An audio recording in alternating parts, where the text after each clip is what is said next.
was not just America who stood in shock at the evil acts of terrorism.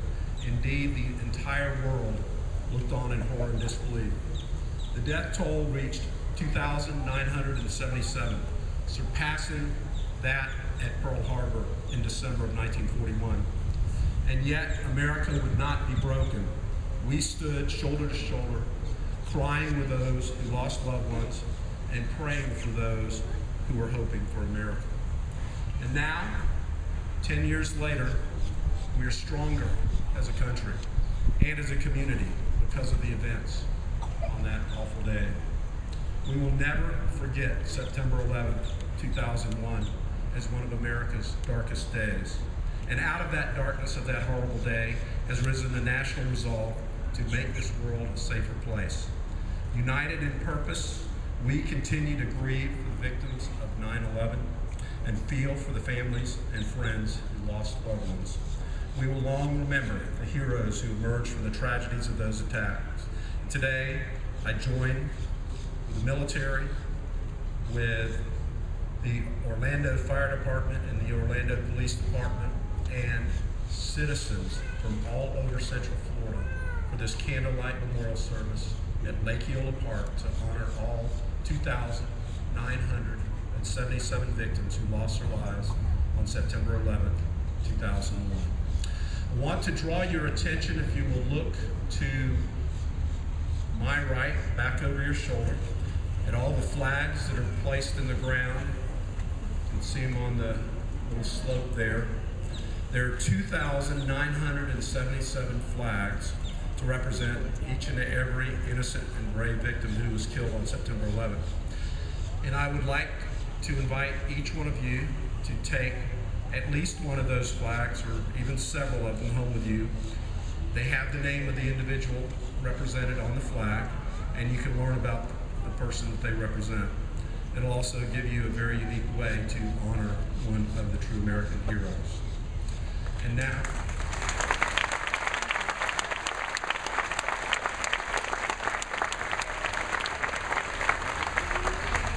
it's my pleasure to call upon the Orlando Police Chief, Paul Rooney. Chief.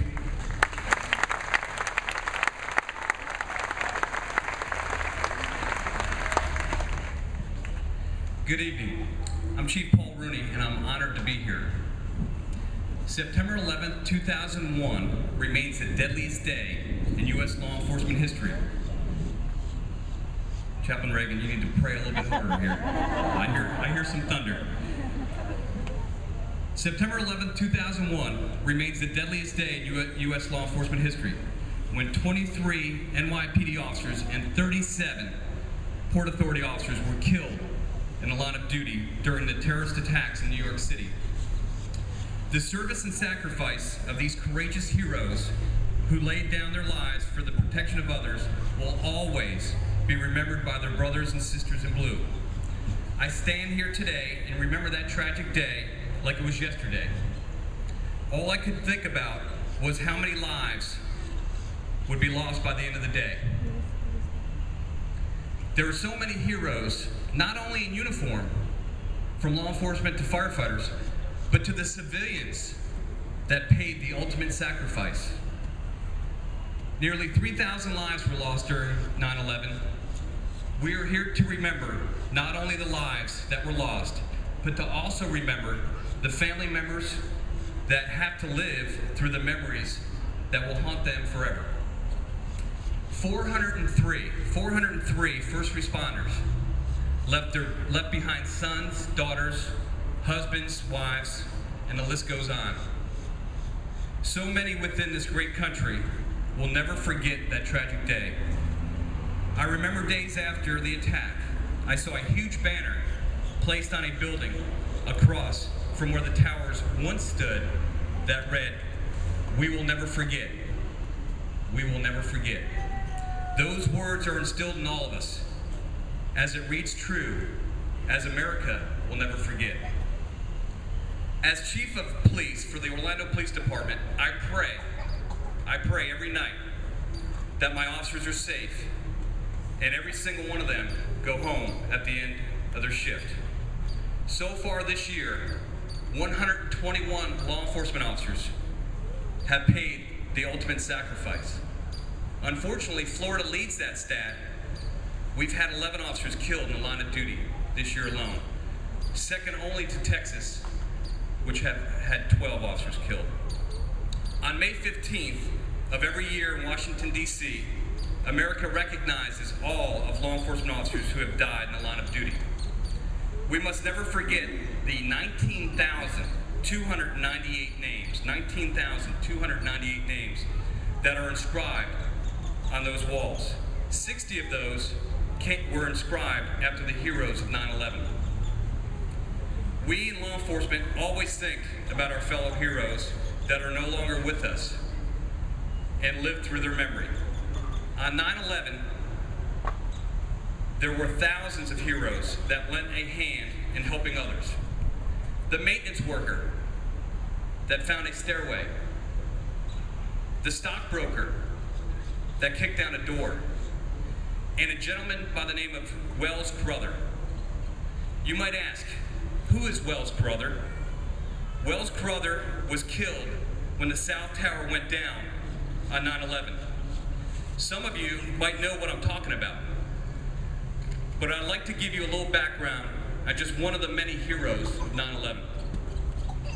A few days ago, it was brought to my attention that the University of Central Florida football fans were made aware of an alumni of Boston College named Wells Crother. Wells graduated in 1999 and went on to be a successful businessman in New York City, working on the 108th floor of the World Trade Center. However, Wells always wanted to be a New York City firefighter. When Wells was 6 years old, he was given a red bandana by his dad as a keepsake. Wells would always have that red bandana on him no matter where he went. Basically, it was his trademark. On September 11, 2001, Wells Crother was in the South Tower making his way down from his floor after the first plane hit the North Tower. That is when the second plane struck the South Tower between the 78th and 84th floor. Instead of running down the stairs even faster, Wells went straight to the need of others. Survivors of 9/11 were interviewed years later by the New York Times. One such survivor told her story of a man appearing out of nowhere wearing a red bandana, guiding her and many others to safety. Wells was able to get 12 victims down a stairwell to safety, and instead of saving himself, he ran back up to assist others. Unfortunately, 6 months later, Wells' body was located within the debris next to several New York City firefighters. At the UCF Boston College football game last night, thousands upon thousands of fans from Central Florida wore red bandanas showing their support for Wells Crother. It was truly a moving tribute to Wells and his family by having Central Florida fans uniting with Boston College fans, displaying their patriotism for someone unknown to them. I was at the game last night, and this red bandana is the one that I proudly displayed in support of a hero. In 2006, Wells Crother was posthumously awarded the position of New York City firefighter. I close with this. We do this job not for the pay, but for the love of helping others. The joy of seeing accomplishments and the self-satisfaction of knowing that we made a difference. Thank you to my brothers and sisters, and thank you for all of the Wells Crothers in the world today. And I'll leave with this quote, Sir Winston Churchill. Life is not measured by what we get, but life is measured by what we give. God bless you, and I appreciate it.